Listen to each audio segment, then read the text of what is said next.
আল্লাহ পাক পবিত্র কালামুল্লাহ শরীফে ঘোষণা করতেছেন, ইয়া আইয়ুহাল্লাযীনা আমানু কুতিবা আলাইকুমুস সিয়াম কামা কুতিবা আলাল লাযীনা মিন ক্বাবলিকুম লাআল্লাকুম তাত্তাকুন। হে ইমানদারগণ, তোমাদের উপর রোজাকে ফরজ করা হয়েছে যেভাবে তোমাদের পূর্ববর্তীদের উপর ফরজ করা হয়েছিল, যেন তোমরা তাকওয়াবান হইতে পারো, যেন তোমরা তাকওয়া অর্জন করতে পারো। হাজির, তাকওয়ার গুণ অর্জন করার জন্য আল্লাহ পাক আমাদেরকে এই মাহে রমজান দিয়েছেন। তাকওয়া এমন এক গুণ, এই গুণ যখন কোনো মানুষের ভিতরে থাকে তখন সে মানুষ আর স্বাভাবিক মানুষ থাকে না, সেই মানুষগুলো পৃথিবীর উত্তম মানুষ হয়ে যায়। তাকওয়াবান মানুষগুলো আল্লাহ পাকের কাছে সবচেয়ে বেশি সম্মানিত, কারণ যাদের ভিতর তাকওয়া রয়েছে এই মানুষগুলোই আল্লাহ পাককে বেশি ভয় করে। হাজিরিন, তাকওয়া কি জিনিস আমরা একটা হাদিস থেকে জেনে নেই। একবার হযরত ওমর ইবনে খাত্তাব রাদিয়াল্লাহু তাআলা আনহু উনি এক সাহাবাকে জিজ্ঞাসা করতেছেন যে আপনি কি বলতে পারেন তাকওয়া কি জিনিস, এটা কি? তখন হযরত ওমরকে উনি উল্টা প্রশ্ন করলেন, হে ওমর, আপনি কি এমন পথ দিয়ে চলেন না যে পথে দুই পাশে কাঁটা থাকে, কাদা থাকে, আবর্জনা থাকে, মাঝখান দিয়ে রাস্তা, চলেন কিনা? তো বলতেছে, হ্যাঁ আমি তো এমন পথ দিয়ে চলি। তখন আপনি কিভাবে চলেন? তখন হযরত ওমর বলতেছে, তখন তো আমি খুব সাবধানে চলি, আমার জামা কাপড় আমি সুন্দর করে গুছিয়ে নিই, খুব ধীরস্থির পা ফেলাই, যেন কোনো কাটার আঁচড় আমার কাপড়ে আমার শরীরে না লাগে, কোনো ময়লা কাদা যেন আমার শরীরে না লাগে, আমি তো এভাবে চলি। তখন হযরত ওমরকে বলা হলো, এই যে আপনি যে এভাবে সাবধান হয়ে চলেন, কাটার আঁচড়ের ভয়ে, ময়লা আবর্জনা শরীরে না লাগুক সেই ভয়ে, এটাই তাকওয়া। কিরকম? জীবন চলার পথে আপনি চলবেন পৃথিবীতে কোনো পাপ, কোনো পঙ্কিলতা যেন আপনাকে স্পর্শ না করতে পারে, আপনার মাধ্যমে যেন কোনো পাপ কাজ না হয়, আপনার মাধ্যমে যেন কোনো অপরাধ সংঘটিত না হয়, সেইভাবে সাবধান হয়ে চলার নামে তাকওয়া। হাজিরিন, এই তাকওয়ার গুণ আমাদেরকে দেয় এই রমজানে। হাজিরিন, দেখুন, একজন মানুষ যখন রোজা রাখে তখন সেই সেহরির শেষ অংশ থেকে শুরু করে ইফতার পর্যন্ত দীর্ঘ এক সময় গেল, যখন ওই ব্যক্তি রোজা রাখে তখন কিন্তু ওই ব্যক্তির পিছনে আল্লাহ পাক কিন্তু এরকম করেন না যখন ফেরেশতা দিয়ে রাখছেন না হাতে রাখে কিছু খাইলেই দিবে ভাই, এরকম করেন। আমার সাথে কি পাহারাদার থাকে বলেন, বডিগার্ড থাকে? কিছুই থাকে না। তারপরে আমরা কিন্তু খাই না, কোনো পাহারাদার নাই, কোনো ফেরেশতা আমাদেরকে লাঠি নিয়ে দাঁড়ায় আছে না, দাঁড়ায় নাই, তারপরে আমরা খাচ্ছি না, যে ভয়ে খাচ্ছি না, এই ভয়ের নামে তাকওয়া। একজন মানুষ যখন এই তাকওয়ার গুণ অর্জন করে, যখন সে তাকওয়াবান হয়ে যায়, তখন এই পৃথিবীর কোনো পাপ তাকে স্পর্শ করতে পারে না। হাজার পাপের ভিতরে সে থাকবে কিন্তু পাপ তাকে স্পর্শ করতে পারবে না। দেখেন, আমরা একটা মাছ খাই না, খুব স্বাদের মাছ, ব্যাগের ভিতরে থাকে বাইন মাছ, আমরা বাইন করি না, বাইন বলা হয় ওই ভাষা। এই মাছ দেখবেন থাকে কিন্তু কাদারের ভিতরে, কিন্তু তাকে আপনি ধরে নিয়ে আসবেন দেখবেন কাদারের ভিতরে। ঠিক তাকে আমার মনে সেরকম, যতই তার চারপাশে পাপ পবিত্রতা থাকুক, কোন পাপ তাকে স্পর্শ করতে পারে না। কেন পারে না? ওই যে আল্লাহ পাকের ভয় তার ভিতরে আছে, সেই ভয় তাকে দূরে রাখে, পাপের জায়গায় দূরে রয়েছে, সে তাকাইও দেখে না, সে তার মতো জীবন চলতেছে। এজন্য এই পৃথিবীকে সুন্দর করতে হলে, এই পৃথিবীর মাঝে বেহেশতি পরিবেশ যদি আমরা আনতে চাই, আমাদের প্রত্যেককে তাকওয়াবান হতে হবে, তাকওয়ার গুণ আমাদের অর্জন করতে হবে। তাহলে কিন্তু আমরা এই পৃথিবীকে সুন্দর করতে পারবো। হাজিরিন, তাকওয়ার একটু কথা আমরা বলতেছি। তাকওয়া এটা কেমন গুণ? আমরা হাদিস থেকে আরেকটা ঘটনা শুনি। হযরত উমর ইবনে খাত্তাব, উনি ইসলামের দ্বিতীয় খলিফা, তো ওনার জামানা চলতেছে। উনি কিন্তু এমন এক মানুষ, হযরত উমর যে রাস্তা দিয়ে হাঁটতেন শয়তান দূর দিয়ে হাঁটত। তো ওনার একটা গুণ ছিল, উনি যখন আমিরুল মুমিনিন ছিলেন, খলিফা ছিলেন, উনি রাতের অন্ধকারে ঘুরে ঘুরে দেখতেন, ওনার এলাকার খোঁজখবর নিতেন কোথায় কি হচ্ছে। এরকম একদিন ভোরবেলায় ফজরের আগ মুহূর্তে চারদিকে অন্ধকার, হযরত উমর টহল দিচ্ছেন, ঘুরে বেড়াচ্ছেন, দেখতেছেন কোথাও কোনো সমস্যা হচ্ছে কিনা তার রাস্তায়। এমন সময় দূর থেকে উনি খেয়াল করলেন যে পুরে পুরে করে ওখানে আলো জ্বলতেছে। দেখবেন ঘরের ভিতরে আলো থাকলে আলোর কিন্তু একটা শিখা বাইরে বাইরে হয়। উনি বুঝতে পারতেছেন যে ওইখানে মনে হয় আলো জ্বলতেছে। উনি ধারণা করেন যেহেতু আলো জ্বলতেছে অথবা কোনো মানুষ এখানে আছে হয়তো বা। হযরত উমর আস্তে আস্তে চুপি সারে সেখানে চলে গেলেন, কোনো আওয়াজ করলেন না। এখন উনি খেয়াল করে শুনতেছেন এক বয়স্ক মহিলা বলতেছে এক মেয়েকে, ও মা, ও নাম দিয়ে বলতেছে, উঠো। উঠে কি করবো? আমি গরুর দুধ দোহন করে নিয়ে আসছি, আমি গরুর দুধ দোহন করে নিয়ে আসছি। তুমি এক কাজ করো, গরুর দুধে তুমি পানি দাও, পানি দিয়ে দুধের পরিমাণকে বাড়াও,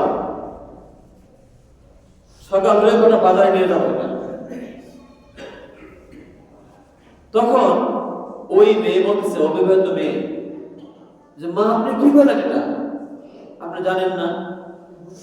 হযরত উমর বলছে যদি কোনো ব্যক্তি দুধের মাঝে পানি মিশ্রণ করে, ভেজাল দেয়, তাহলে তার শাস্তি হবে।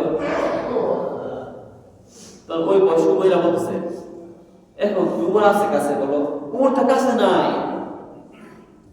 এখন তো কেউ দেখতেছে না, তুমি পানি দাও।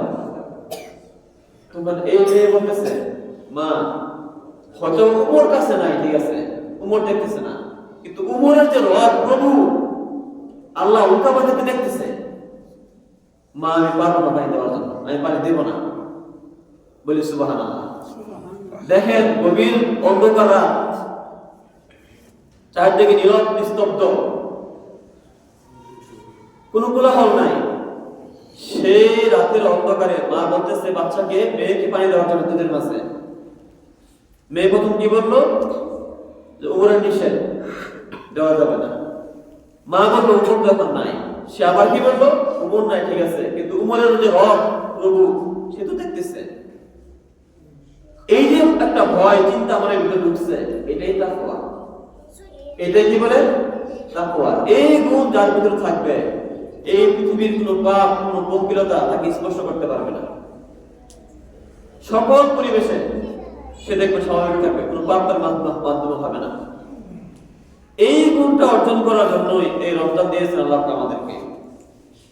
হাজিরিন, সারাটা দিন আমরা খাবার খাই না, আমাদের পাশে কোনো পাহারাদার থাকে না। আমরা তেমনও পারতাম যে বাথরুমে ঢুকে, ওয়াশরুমে ঢুকে আমরা পানি খাবো, পারতাম না? ঘরে কোনো এক কোণে গিয়ে আমরা পানি খেতাম, পানি খাই না। কার ভয়ে খাই না? যে আল্লাহকে ভয় খায় না। এই ভয় সারা বছর আমাদের অন্তরে রাখতে হবে, তাহলে সমাজ সুন্দর হয়ে যাবে। আমরা প্রত্যেকেই ইনশাআল্লাহ বেহেশতে মানুষ হয়ে যাব। এই ভয়টাকে, এই গুণটাকে অর্জন করার জন্য এই রমজানের চর্চা। হাজিরিন, আমরা যে রোজা রাখি, কিতাবে একটা ঘটনা বর্ণনা করা হয়েছে রোজা কেন খরচ করা হয়। দেখুন, আমরা কিন্তু মানুষ জিন, আল্লাহ পাক আমাদের কিন্তু আকল দিয়েছেন, বিবেক বিবেচনা করার জন্য, বিচার বিশ্লেষণ করার জন্য আমাদের কি দিয়েছেন বলেন? আকল, ব্রেন দিয়েছেন। আমরা ব্রেন দিয়ে বুঝি এটা খারাপ, এটা ভালো, তাই না? আবার আমাদের মধ্যে আরেকটা জিনিস দিয়েছেন বলা নফস, নাম কি বলেন? নফস। নফসের কাজ হচ্ছে খারাপ কিছু করানো। যে ব্যক্তি নফসকে ঠিক করতে পারবে সে কিন্তু সফল কাম। হাজির এই আমাদের ভিতরে যে নফস রয়েছে, দেখেন শীত হোক গরম হোক, দিন হোক রাত হোক, বর্ষাকাল হোক শুষ্ক মৌসুম হোক, যখন হোক না কেন এই নফস কিন্তু আমাদের ভিতরে থাকে না? একটি ঘটনা এখানে লেগেছে, হাদিসে এরকম বলা হয়েছে। হাদিস না কিতাবে একটা ঘটনা হয়েছে এরকম যে আল্লাহ পাক যখন মানুষের আকল সৃষ্টি করলেন, তো আল্লাহ পাক আকলকে বললেন, সামনে রাখলেন, রাখাকে বললেন আকবিল, আকল তুমি সামনে আসো। সে আকল সামনে চলে গেছে। আবার বললেন আকবিল তুমি পিছনে চলে যাও, পিছনে চলে গেল। আবার প্রশ্ন করছে যে মান আনতা ও মান আনা, হে আকল তুমি কে আমি কে বলো। আকল বলতেছে যে আনতা আব্দি ওয়া আনা আব্দুকা দাঈফ, আপনি হচ্ছেন আমার প্রভু আর আমি হচ্ছি আপনার দুর্বল গোলাম। সুন্দর উত্তর না? আল্লাহ পাক খুব খুশি হয়েছে, আল্লাহ পাক অনেক খুশি হয়েছে। খুশি হয়ে বলতেছে যাও তুমি এত সুন্দর উত্তর দিছো, তোমাকে আমি মানুষের দেহে জিনের দেহে সবচেয়ে গুরুত্বপূর্ণ অংশ বানাবো বলে আলহামদুলিল্লাহ। এই জন্য দেখবেন যারা আকল নাই সে কিন্তু পাগল, সে কি এই বিশাল দুনিয়া তার কাছে অর্থহীন, তাকে কেউ সম্মান করি না, তার কেউ কথা মূল্যায়ন করি না। কেন? ওই আকল নাই, তার ব্রেন ঠিক নাই। এই ব্রেনটা আমাদের সবচেয়ে বড় নিয়ামত, ইমানের পরে এটা একটা বড় নিয়ামত, ইমানের পরে। হাজিরিন, এরপরে নফসকে আল্লাহ পাক বললেন, রাখলেন সামনে, বললেন সামনে আসো। নফস কিছুই করলো না, তারাই আছে। প্রশ্ন করলো, বলো তুমি কি আমি কে? নফস বলছে আনতা আনতা ওয়া আনা আনা, আরে আপনি তো আপনি, আমি আমি। অর্থাৎ অহংকার একটা ভাব তার ভিতরে কাজ করতেছে। সে আল্লাহ পাকের কথা বিনয় সহিত মেনে নেয়। আল্লাহ পাক রাগান্বিত হয়ে গেলেন। রাগান্বিত হওয়ার পরে এই নফসকে শায়েস্ত করার জন্য, পথে আনার জন্য 100 বছর জাহান্নামের আগুনে পুড়লেন। কোথায় পুড়লেন? জাহান্নামের আগুনে পুড়লেন।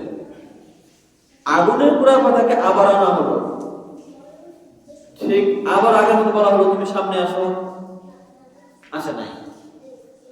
আবার বলা হলো তুমি কি আমি কে, সে কথা বলতেছে আনতা আনতা ওয়া আনা আনা, আপনি আপনি আমি আমি, সে কন্ট্রোলে আসে নাই। দ্বিতীয়বারে নফসকে আবার রাখা হলো জাহান্নামে, এমন এক জাহান্নামে রাখা হলো যে জাহান্নামকে বলা হয় নারুল জু, যেখানে কোনো খাবার দেওয়া হবে না।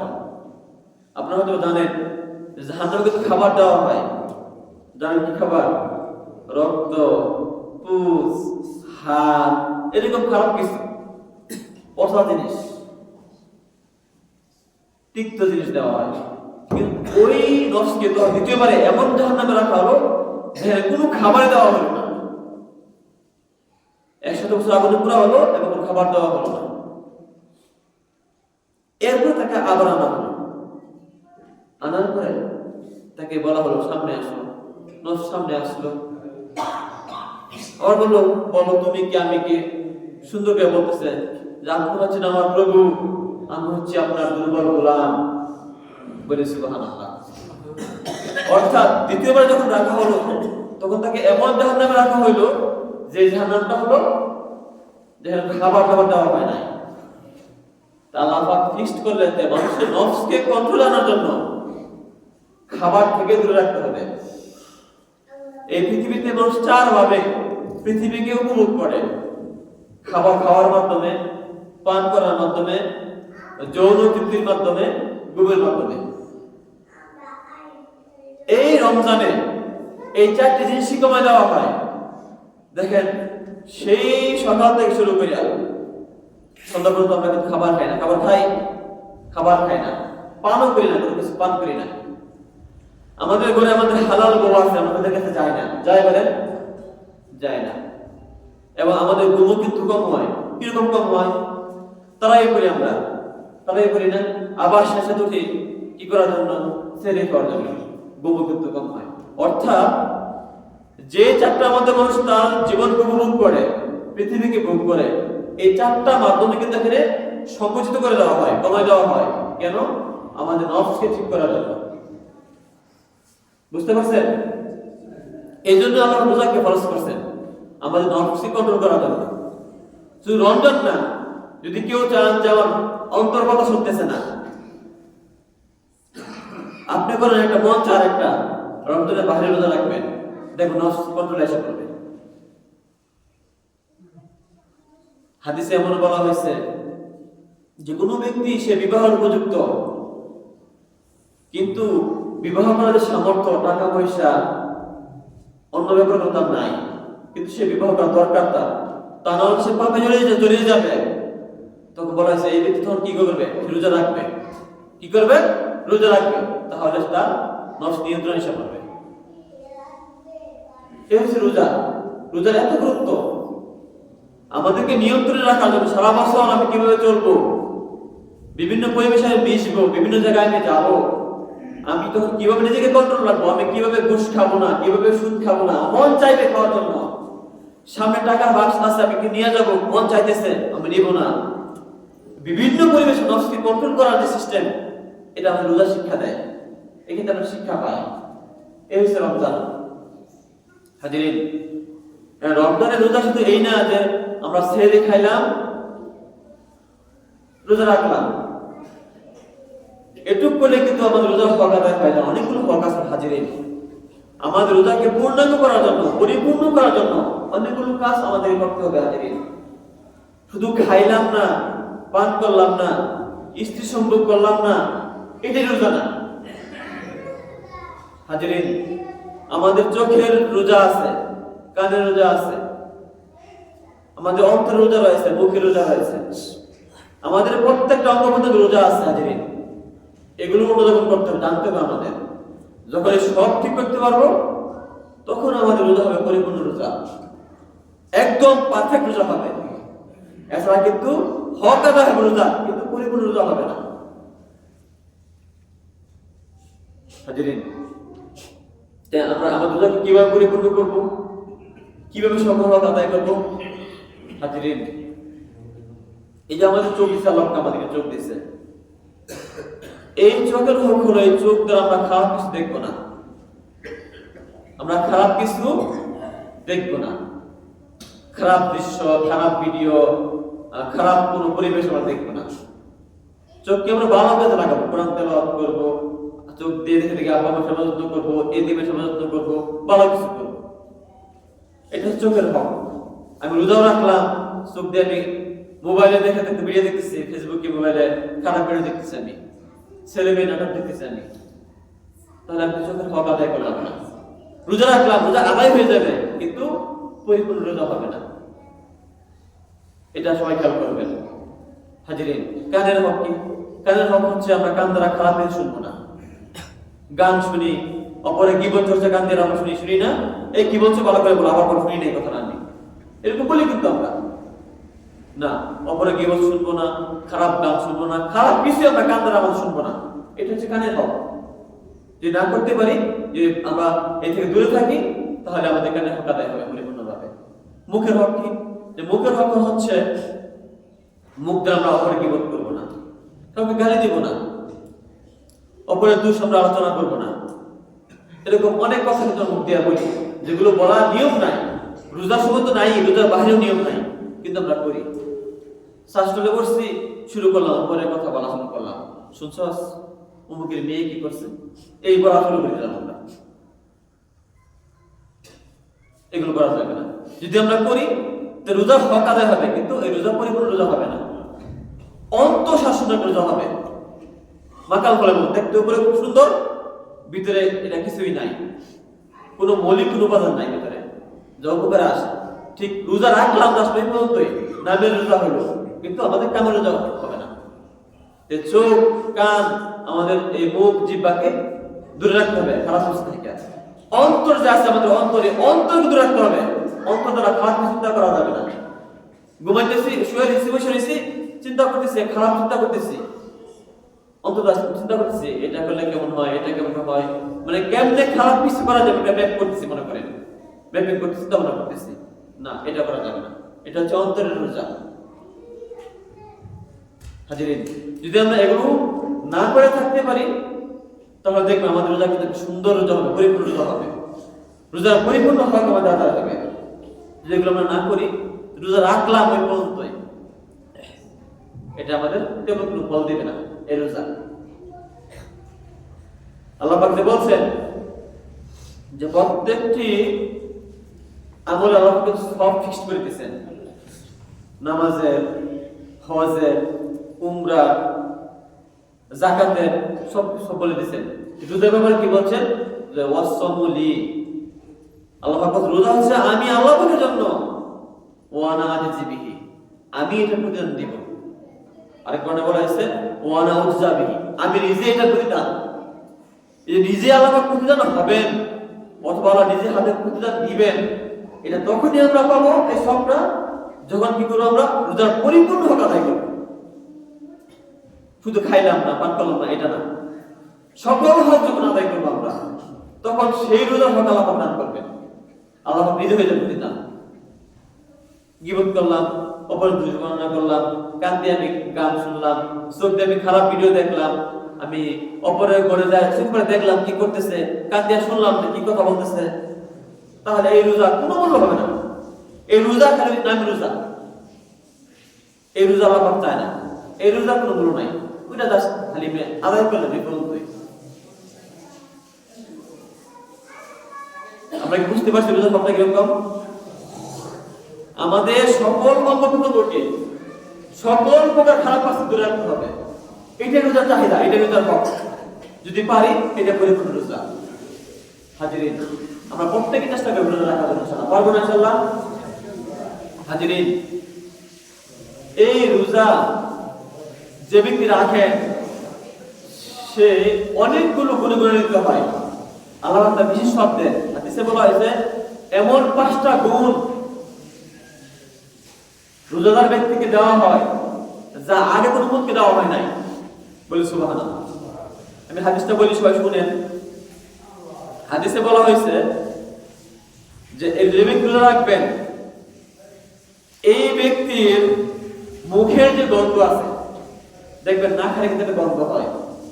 সকাল থেকে খাইবেন না, এই ইফতার পর্যন্ত খাইবেন না, না খাই রয়েছেন, এটা কিন্তু গন্ধ আছে। কিন্তু এই যে একটা গন্ধ, এই গন্ধটা আল্লাহ পাকের কাছে মেশক আম্বরের চেয়ে বেশি পবিত্র। বলেন সুবহানাল্লাহ। মেশক আম্বর এটা সবচেয়ে বড় সুগন্ধি, কিন্তু হরিণের কুস্তরি অনেক বড় সুগন্ধি।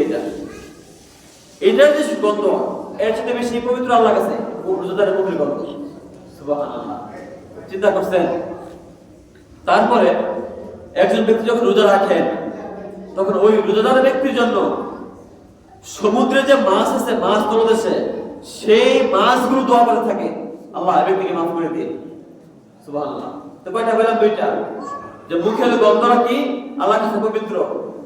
তারপরে ওই ব্যক্তির জন্য কি করা হয়? সমুদ্রের মাছ পর্যন্ত দোয়া করে আল্লাহ পাক এই ব্যক্তিকে মাফ করে দাও, রোজাদার। 3 নম্বর হচ্ছে যে প্রত্যেক দিন, প্রত্যেক রোজার দিন সকালে আল্লাহ শুরু করেন বেহেশত থেকে সাজায় আর বলে, হে বেহেশত, অচিরেই আমার রোজার বান্দা তোমার কাছে আসবে, সে দুনিয়ায় কষ্ট ভোগ করতেছে, রোজা রাখতেছে আমার জন্য, এসে তোমার কাছে বিশ্রাম গ্রহণ করবে। বলে সুবহানাল্লাহ। বেহেশতকে প্রত্যেকদিন সাজানো হয় আমাদের জন্য, রোজাদার ব্যক্তির জন্য। 3 নম্বর। 4 নম্বর হচ্ছে যে এই রোজাদার ব্যক্তির সম্মানে আল্লাহ পাক নবী শয়তানকে আটকিয়ে দেন, বন্ধ করে রাখেন। বলি সুবহানাল্লাহ। 5 নম্বর হচ্ছে যে আল্লাহ পাক শেষ রাতে রোজাদার ব্যক্তিকে maaf করে দেন। বলি সুবহানাল্লাহ। সাহাবাগণ বলতেছেন, ইয়া রাসূলুল্লাহ, এটা কি সেই রোজার শেষ রাতে maaf করে দেওয়া হয়? কে 30তম দিনের শেষ রাতে? রাসূল বলতেছেন, না, প্রত্যেক দিন শেষ রাতে আল্লাহ maaf করে দেন। দুনিয়ার নিয়ম কি যে আপনার কাছে এক ব্যক্তি কাজ করলো, আপনার আন্ডারে কাজ করাইলেন তাকে, তার কাজ শেষ হলে কি করবে? তাকে পারিশ্রমিক দিয়ে দিবেন, তাই নিয়ম না? যখন আমরা রোজা রাখি শেষে তাহলে আমাদের পারিশ্রমিক দেন, কি দেন? আল্লাহ পাক আমাদেরকে মাফ করে দেন। সুবহানাল্লাহ। এই হচ্ছে রোজা হাজিরিন। যে এত সওয়াব আমরা কখন পাবো? যখন রোজার সকল হক আমরা আদায় করবো হাজিরিন। তা আল্লাহ পাক আমাদের প্রত্যেককে রোজার সকল হক আদায় করতে দান করুন, সবাই বলে আমিন। হাজিরিন, এই রোজার সময়ে প্রত্যেক সময়ের প্রত্যেকটি হক আদায় করবেন। হাজিরিন, আপনি হাঁটতেছেন, সুবহানাল্লাহ পড়বেন, আলহামদুলিল্লাহ পড়বেন, আল্লাহু আকবার পাঠ করবেন, কোনো সমস্যা নাই, দুরূদ শরীফ পাঠ করবেন, সূরা ফাতিহা পড়বেন, ইখলাস পড়বেন, পড়তেই থাকবেন, বসে থাকবেন না। এরকম যেগুলো জানেন আপনি ছোটখাটো বিষয়, কিন্তু সওয়াব অনেক বেশি, পড়তে থাকবেন। আস্তাগফিরুল্লাহ পাঠ করবেন, কালেমা তাইয়্যিবা পাঠ করবেন, পড়তে থাকবেন। এটা আমাদের দায়িত্ব। একটা সেকেন্ড মধ্যে আমাদের মানে ব্যর্থ না যায়, এটা আমরা চেষ্টা করবো ইনশাআল্লাহ। আর হাজিরিন, আমাদের মুয়াজ্জিন ভাই একটা কথা আমাকে মনে করে দিয়েছেন।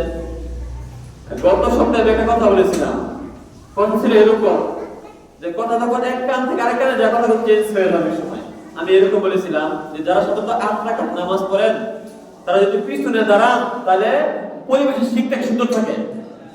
যখন তারা 8 রাকাত পড়ে তাদের সামনে দাঁড়ায়, যখন পিছনে চলে যায় তখন কিন্তু সামনে থেকে আসতে হয়, সময় লাগে না।